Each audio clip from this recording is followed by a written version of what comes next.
le prix Médicis. Alors, le prix Médicis, les enfants, ça commence à marcher, mais vous savez, à ramer. C'est-à-dire, bientôt, je vais faire le jour du Seigneur pour parler de ce livre, parce que je le fais partout, parce que je suis tellement scandalisé que ce livre marche, mais pas... Voilà, j'en peux plus, quoi. Je veux dire, je vais pas me mettre une plume derrière pour vous dire que, regardez, parler de ce livre, quoi. C'est pas possible. Donc nous, on a donné notre prix Médicis français à Yves Pourchet, moi, José Laval, chez Édition du Cherche-Midi, qui est une pure merveille encore, fait partie de ces livres qui devraient être au top des ventes. C'est l'histoire de... je vous la refais, hein, c'est José Laval, vous connaissez déjà.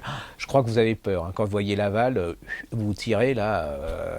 vous voyez, Laval, vraiment le symbole de l'horreur, de l'ignominie, de la collaboration, comme s'il y avait que lui qui avait collaboré. Hein. C'est pas, il y avait 99%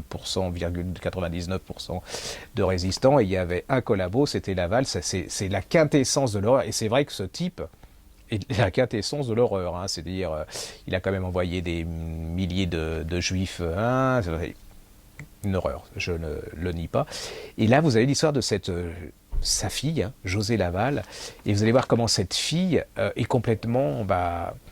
son père, c'est son idole, quoi. Et cette fille était absolument célébrissime à son époque, hein. C'est-à-dire que elle connaissait les Rothschild, elle était fêtée partout, elle allait à New York, elle accompagnait son père, elle était habillée par les meilleurs couturiers, elle s'est mariée à un descendant de Lafayette, elle était intelligente. C'est ça qui est extraordinaire, c'est-à-dire que cette fille n'était pas une conne, elle était intelligente et elle n'a jamais voulu voir ce que son père a fait, c'est-à-dire c'est l'amour absolu, hein. Je vous décris alors la période extraordinaire qui vous décrit à travers cette femme. Non, ça c'est un des lecteurs du dernier Marc Lévy qui vient de s'écrouler.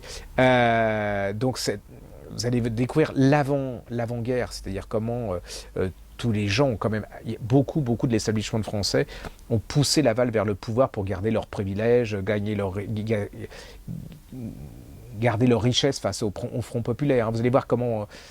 Laval, ce gars qui est un avocat dans le 9-3, qui défendait les pauvres, est devenu quand même un des membres de l'establishment, de la collaboration de l'extrême droite. C'était quand même assez fascinant. Il va mourir, tout le monde le sait, fusillé et tout. Et là, on se dit que cette femme, elle va disparaître de la circulation. Eh bien, pas du tout. Cette femme, elle va toujours avoir de l'argent.